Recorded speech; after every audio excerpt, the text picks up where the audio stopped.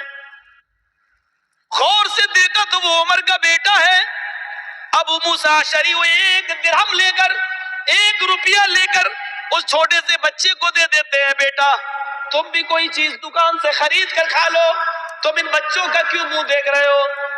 اس بچے نے 1 درہم اپنی مٹھی میں لیا. تربیت باپ کی ایسی ملی تھی کہ اس مٹھی کے اس 1 درہم سے مجھے کچھ خریدنا بھی چاہیے یا نہیں، پہلے اپنے باپ سے پوچھ لوں. وہ 1 درہم لے کر اپنے گھر جاتا ہے. باپ نے بند مٹھی دیکھی، کہا بیٹے ہاتھ میں کیا ہے؟ باپ کی نظر بھی دیکھو، بیٹے کے بتانے سے پہلے باپ کی نظر پڑ گئی. عمر نے پوچھا بیٹے ہاتھ کھولو. 1 درہم کہاں سے آیا؟ ابو موسیٰ اشعری نے دے دیا. وہ جھاڑو لگا رہے تھے، دروازے پر پڑا ہوا مل گیا، انہوں نے مجھے دے دیا، کہا کوئی چیز لے کر کھا لو. میں نے نہیں کھایا. حضرت عمر فاروق کی آنکھوں میں آنسو آ گئے. وہ 1 درہم لے کر اور اپنے بچے کو پکڑ کر ابو موسیٰ اشعری کے پاس جاتے ہیں.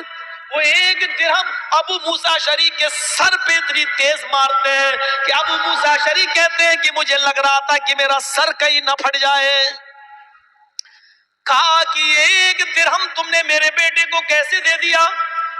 کہا سب کے بچے کھا رہے تھے، آپ کا بچہ منہ تک رہا تھا، مجھے دروازے پر پڑا ہوا ملا، میں نے اٹھا کر اس کو دے دیا، پتہ نہیں کس کا ہوگا، یہ کچھ کھا لے گا، بھوکا تھا.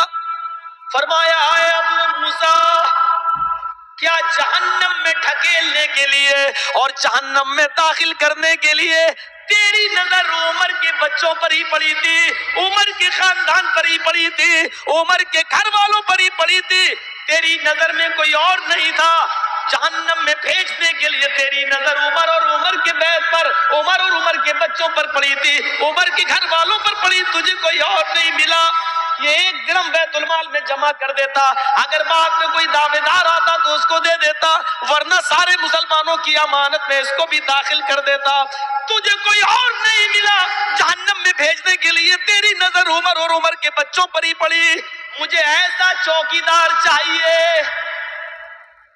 میڈیا والوں لکھو، مجھے دیش کا ایسا چوکیدار چاہیے. اس ہندوستان کی 2 آنکھیں، ایک ہندو اور ایک مسلمان. اگر ایک آنکھ کو پھوڑنے کی کوشش کرو گے تو دنیا اس بھارت کو کانا کہے گی. اس دیش کے 2 ہاتھ ہیں، ایک ہندو ایک مسلمان. اگر ایک کو توڑنے کی کوشش کرو گے تو پوری دنیا بھارت کو لولا کہے گی. اس دیش کے 2 پیر ہیں، ایک ہندو ایک مسلمان.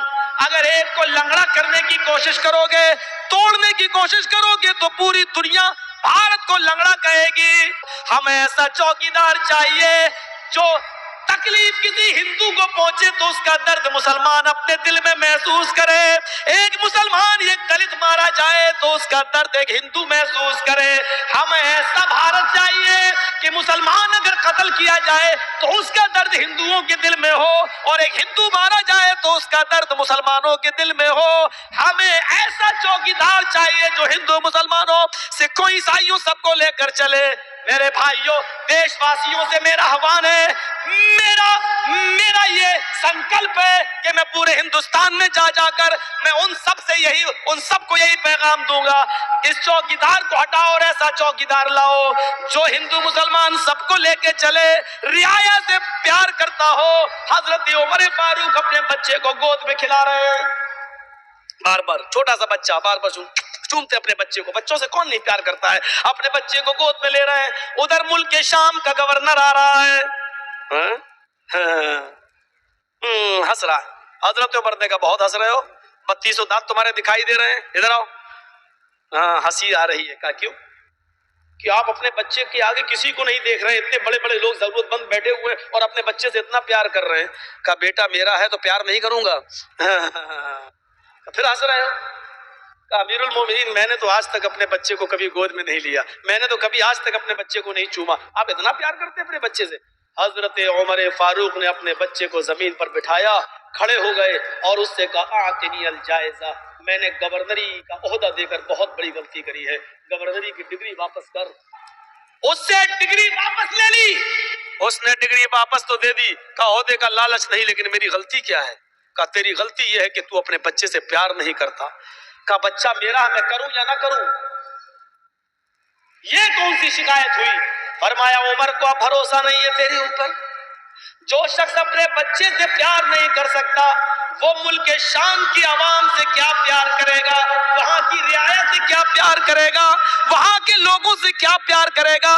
جو اپنے بچے کو پیار نہیں دے سکتا وہ رعایا کو کیا پیار دے گا؟ ایسا چوکیدار چاہیے ہندو مسلم سکھ عیسائی سب سے پیار کرے، جو سب کو ایک ساتھ لے کر چلے، سب کو ترقی پہنچانے کی بات کرے۔ یہ نوٹنکیاں بند کرو، سب کا ساتھ سب کا وکاس۔ ہم نے دیکھ لیا ہے مسلمان عورتوں کی بڑی فکر ہو رہی ہے، اپنی عورت کو انصاف نہیں دے پا رہے ہو، مسلمان عورتوں کی طلاقوں کی فکر کر رہے ہو۔ مودی جی تم جس اسکول میں پڑھتے ہو میں اس اسکول کا ہیڈ ماسٹر رہ چکا ہوں، مجھے پڑھانے کی کوشش مت کرو، تم جو پڑھ کے آئے ہو وہ میں بہت پہلے پڑھ چکا ہوں، اگرچہ عمر میں تم سے چھوٹا ہوں، تمہارے بال پک گئے ہیں، شریعت نے مجھے عقل مندی سکھلا دی ہے، شریعت نے کتاب و سنت نے مجھے بہت عقل دے دی ہے، تم اپنی یہ نوٹنکیاں اور ڈرامے بند کرو، تم نے کیا کیا کیا بند کرو، اور دیش واسیوں چوکیدار بدلو، عمر ابن عبدالعزیز کی طرح، عمر فاروق کی طرح۔ آئے ہائے وہ عمر ابن عبدالعزیز لوگوں کے طنز سے آ کر کپڑا نیا پہننے کے لیے 8 درہم دیتے ہیں اور اپنے غلام سے کہتے ہیں کہ لو یہ 8 درہم میں دے رہا ہوں، مارکیٹ سے کوئی کپڑا لے کر آؤ۔ یہ کپڑا پرانا ہو گیا، بڑے بڑے دور سے لوگ آتے ہیں اور کہتے ہیں کہ یہ کیا ہے، پھٹے پرانے کپڑے پہنے ہوئے، چلو ایک نیا کپڑا سلا لیتا ہوں۔ وہ 8 درہم کا کپڑا لے کر آیا، عمر ابن عبدالعزیز نے ایسے دیکھا ہے، اتنا اچھا کپڑا لائے ہو، میں اتنا اچھا کپڑا پہنوں گا؟ نہیں اس کو واپس کر دو اور 6 درہم والا کپڑا لاؤ، 2 درہم بچیں گے، غریب کے چولہا جلنے کے کام آ جائے گا۔ اتنا اچھا کپڑا، میں بوڑھا ہو چکا ہوں، میں جوان نہیں ہوں، اب اتنا اچھا کپڑا پہن کر میں کیا کروں گا؟ جاؤ واپس کر دو۔ ان کا غلام رونے لگا، کہا کہ تم کیوں رو رہے ہو؟ پہننا مجھے، تم کیوں رو رہے ہو؟ غلام نے کہا اس لیے نہیں رو رہا ہوں کہ 8 درہم کا کپڑا لے کر آیا ہوں، آپ اس کو واپس کرا رہے ہو، کہہ رہے کہ اتنا اچھا کپڑا ہے۔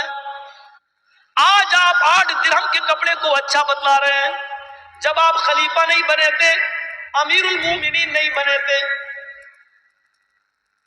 تب ایک دن آپ نے مجھے 800 درہم دیے تھے اور ایک کپڑا منگایا تھا، میں 800 درہم کا کپڑا لے کر آیا تو آپ نے میرے منہ پر مار دیا تھا اتنا بیکار کپڑا پہنوں گا میں۔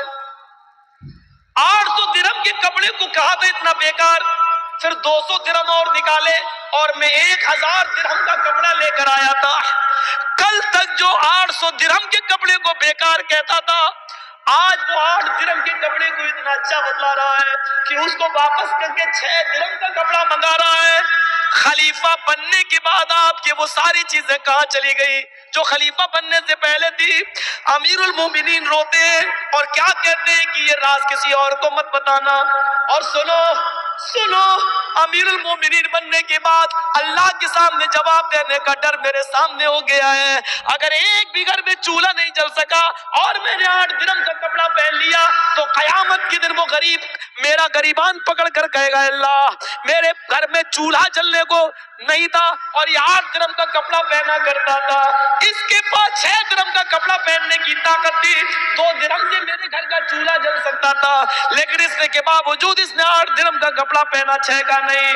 مجھے اس حساب و کتاب کے ڈر نے مجھے ساری ہیکڑی نکال دی ہے، مجھے کل رب کے سامنے جواب دینا ہے، اس لیے جاؤ اور 6 درہم کا کپڑا لے کر آؤ، 2 درہم واپس کرو، بیت المال میں جمع کرو، غریبوں کے کام آئے گا۔ چائے کے نام سے بیٹھے ہو اور چوکیدار بن گئے ہو تو 10 لاکھ کا سوٹ پہن کر اوباما کا سواگت کر رہے ہو۔ زندگیاں کیسے بدلتی ہیں؟ وہ خلیفہ تھے اور خلیفہ بننے کے بعد، خلیفہ بننے سے پہلے اور یوں کہہ دوں پردھان منتری بننے سے پہلے تو 800 درہم کا اور 1000 کا کپڑا پہن لیتے تھے، لیکن خلیفہ بننے کے بعد 8 درہم کا بھی نہیں پہن رہے ہیں۔ تمہاری زندگی تو بالکل الٹی ہے، لوگوں کو الو بناتے تھے، چائے بیچتا تھا، چائے پوری تحقیق ہو گئی، آج تک انٹری نہیں ملی ہے کہ کب یہ بیچتا تھا چائے، کون سی اسٹیشن پہ بیچتا تھا چائے۔ اروند کیجریوال نے تو ڈگری بھی نکال لی کہ بی اے فیل ہے یہ آدمی۔ سوچو تو صحیح اب کیا ہوگا اس دیش کا۔ لیکن جیسے ہی چیف منسٹر بنتے ہو، پرائم منسٹر بنتے ہو، خلیفہ بنتے ہو، امیر الہند بنتے ہو، امیر المومنین نہیں کہہ رہا ہوں، امیر الہند بنتے ہو، ہندوستان کی سرووچ پد پر براجمان ہوتے ہو، روزانہ 5 کرتے بدلے جاتے ہیں، جیکٹیں بدلی جاتی ہیں، اوباما آ رہا ہے تو 10 لاکھ کا سوٹ پہن کر جایا جا رہا ہے، اس کا ویلکم کرنے کے لیے میرے بھائیو چوکیدار بدلو، ہندوستان کی حفاظت کرو۔ بھارت یہ تمہارا بھی ملک ہے، ہمارا بھی ملک ہے، اللہ کی قسم اس دیش کو جتنا خون تم نے بہایا ہم نے بھی اس دیش کو آزاد کرانے میں اتنا خون بہایا۔ ویر عبد الحمید گواہ ہے، پاکستان کے ٹینکوں کو توڑنے والا ویر عبد الحمید گواہ ہے۔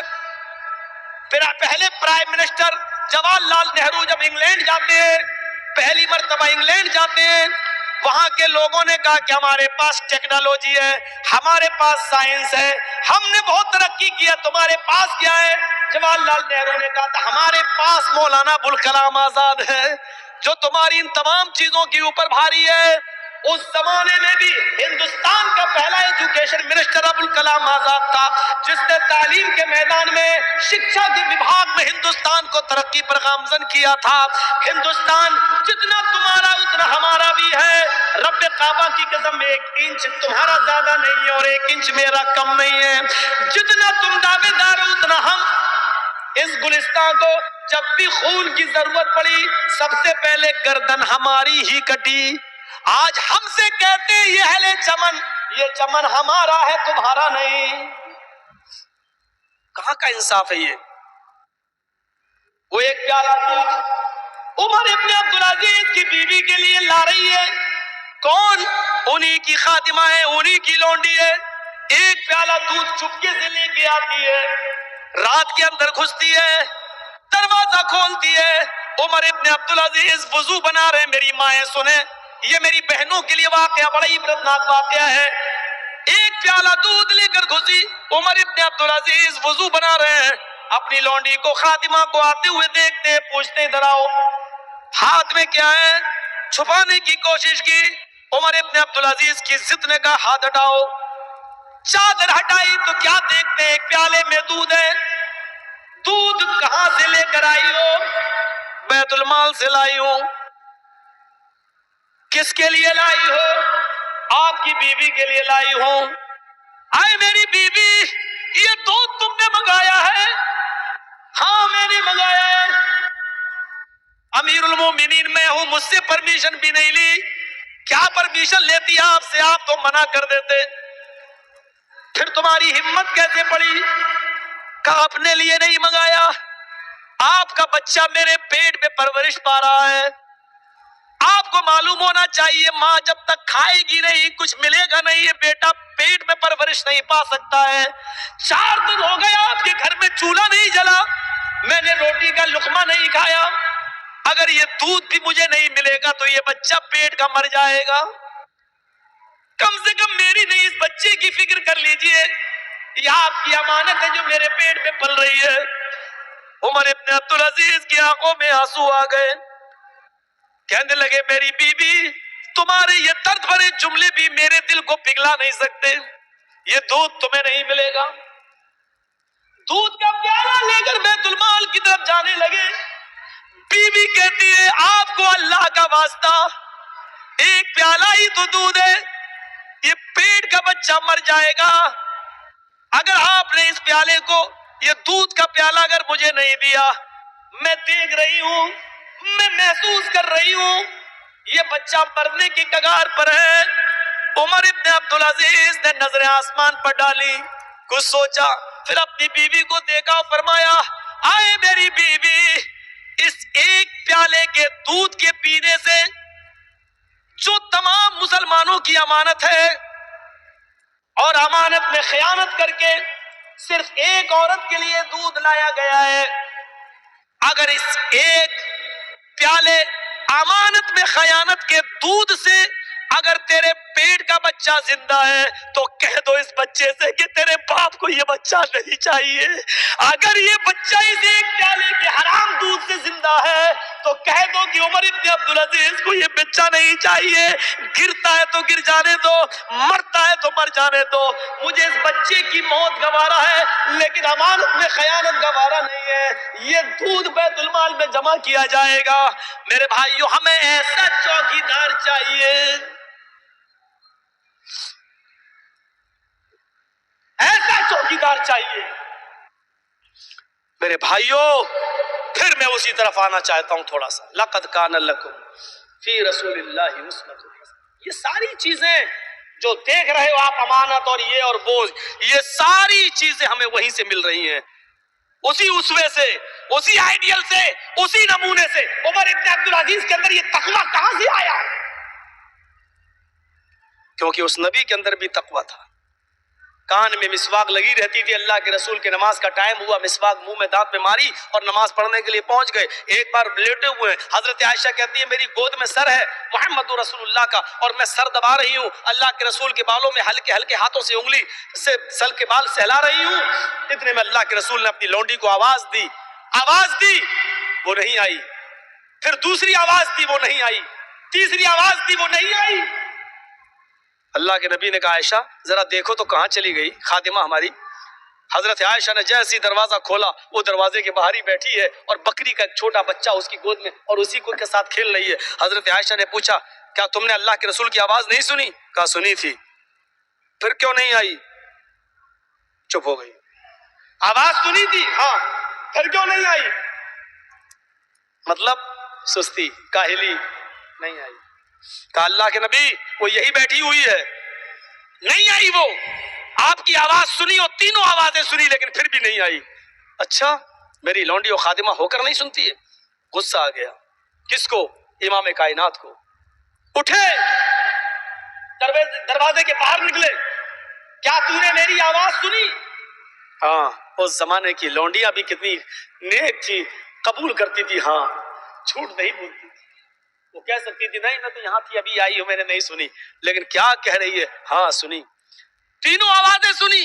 ہاں تینوں سنی۔ کیوں نہیں آئی؟ نہیں آئی، میں اس بچے کے ساتھ کھیل رہی تھی، بکری کے۔ اللہ کے رسول نے کان سے مسواک نکالی، 2 قدم آگے بڑھے، بیٹھ گئے اس کے پاس، اٹھا لی اس کی اوپر وہ مسواک سے مارتے بھی تو کتنی زور سے لگتی، اٹھایا، چاہا کہ اس کو مسواک ماروں، مسواک کو تان کر آدھا لائے، ابھی مار نہ سکے، تب جھٹکا آیا، مسواک کو اپنے کان میں لگا لیا۔ حضرت عائشہ نے فرمایا کیا ہوا؟ آپ سزا دے رہے تھے، رک کیوں گئے؟ عائشہ یہ مسواک میں نے اٹھائی اس لڑکی کو مارنے کے لیے، اچانک میرے دل میں یہ خیال آیا محمد تیری یہ دی ہوئی سزا کہیں اس خادمہ اس لونڈی کی غلطی سے زیادہ نہ ہو جائے، کہیں اس کی حرکت سے اس کی غلطی سے زیادہ نہ ہو جائے، اور یہ دی ہوئی سزا پر کل قیامت کے دن یہ لونڈی کہیں میرے رب کے سامنے میرا مقدمہ پیش نہ کر دے اور رب کے سامنے میری حاضری نہ لگ جائے، کہیں میری یہ مار، کہیں اس مسواک سے اس کو مارنا کہیں اس کی غلطی سے زیادہ نہ ہو جائے، یہ سزا کہیں اس کی غلطی سے زیادہ نہ ہو جائے، میں نہیں مار سکتا اس کو، میں نے اس کو معاف کر دیا، میں نے اس کو نظر انداز کر دیا۔ جس کے اندر خود یہ تقویٰ ہو، اس کی قوم اور اس کی رعیت میں پلنے والی صحابیوں کی قوم کیسی ہوگی میرے بھائیوں، ذرا اندازہ لگائیے۔ یہاں سے تاثرات حل کیجیے، یہاں سے 10 بجے جلسہ آپ کا ختم ہونا تھا، 11:15 بج گئے، بس اس منتر کو پڑھ کر میں اپنی بات کو ختم کر دوں گا۔ کیا لنگ اچھے دین ختنہ کرانے والے ہوں گے، یا اتنا شرم شروع دھاری لمبی داڑھی رکھیں گے، داڑھی میں گانٹ نہیں لگائیں گے، اچلاپی اونچے سور میں آلاپ کریں گے ارتھات آزان دیں گے، لنگ اچھے دین ختنہ کرانے والے ہوں گے۔